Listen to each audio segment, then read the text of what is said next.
Coming up, temperatures take a dip while the high school football season heats up with the beginning of playoffs. We'll highlight some of the biggest games from the bi-district round. And we'll tell you about one team with a defense that's making a difference.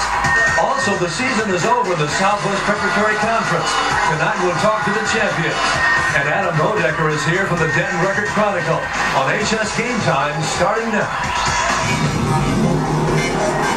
From WFAA TV Channel 8, this is HS Game Time. And we'll continue to highlight first-round playoff games when we continue tonight.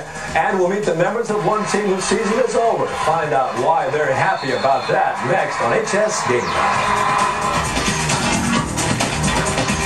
Well, UAL teams are just getting started with their chase for championships. SBC teams are done. And the season ended perfectly for the Falcons of Fort Worth Country Day. They finished 11-0 to claim the conference championship in Division II. And tonight they're here to share some of their excitement with us. We're joined by head coach Frank Gendusa, quarterback Taylor Arnold, running back Alex Espinosa, Stephen Chantrick, who plays both defensive end and right guard, defensive back Joshua Martinez, and linebacker Clifton Harlin. Thanks for being here tonight, guys. Thank you. Coach, we'll start with you. 6th year for you now at Fort Worth Country Day School. What were your expectations going into this season, and what was this team like from your perspective?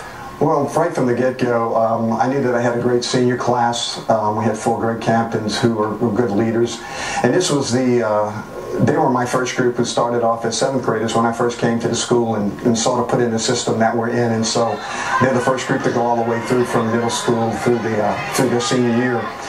And it showed. And this year I was just so proud of them. They just decided from the very beginning that set their goals high and try to reach for that championship this year, and they did it.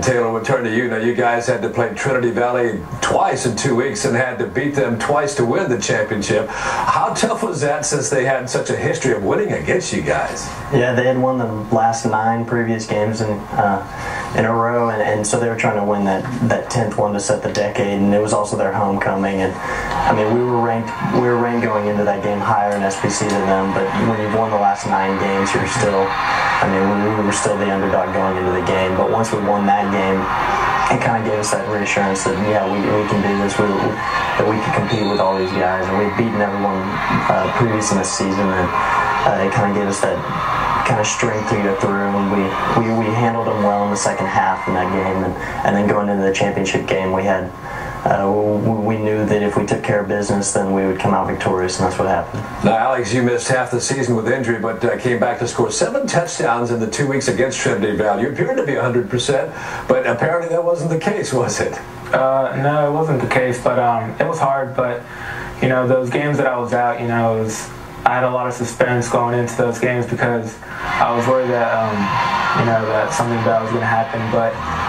Fortunately, we had a lot of playmakers on this team, and they were able to pull through for us until, you know, hopefully I could get back. And, you know, coming into that 9th week, I had the decision whether I could take the risk to play and have the possibility of breaking my bone completely.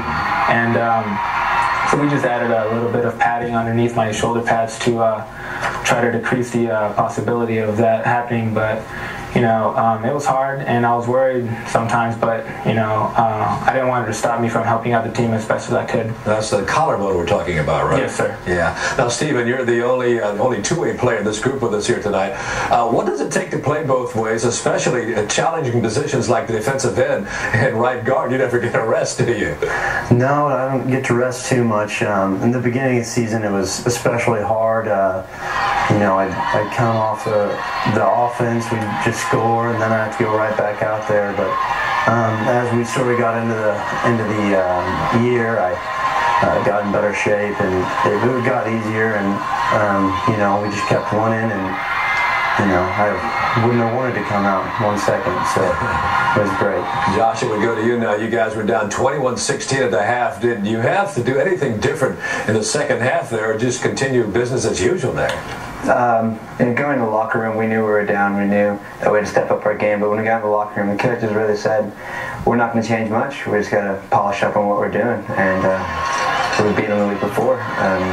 So what we're doing is working. And then in the second half, we came out fired up. knowing that we could beat this team because we were beaten before. So we didn't really change much.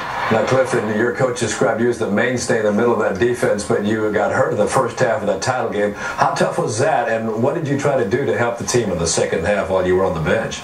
It was pretty hard for me, but I knew pretty much right away that I had an option. I could sit on the sideline and feel sorry, or I could do what I could to help the team, emotionally and from the support standpoint. And it was a different role from I wanted to contribute on the field, but I knew I just had to change my role and contribute from the sideline as kind of a cheerleader, and I just figured I'd do what I could. Now, Coach, back to you. You were the coach at Newman School in New Orleans, where you had Cooper Payton and Eli Manning. Goodness, what was it like to coach those guys, and what is it like to watch some of those guys play in the NFL today? Well, it was a real pleasure. I mean, the Manning family is just a really great family from top to bottom. Archie and Olivia were very supportive of their three boys during the years that they played at Newman School for me. And just to watch them succeed in college and then now in the pros, it's just been a real treat.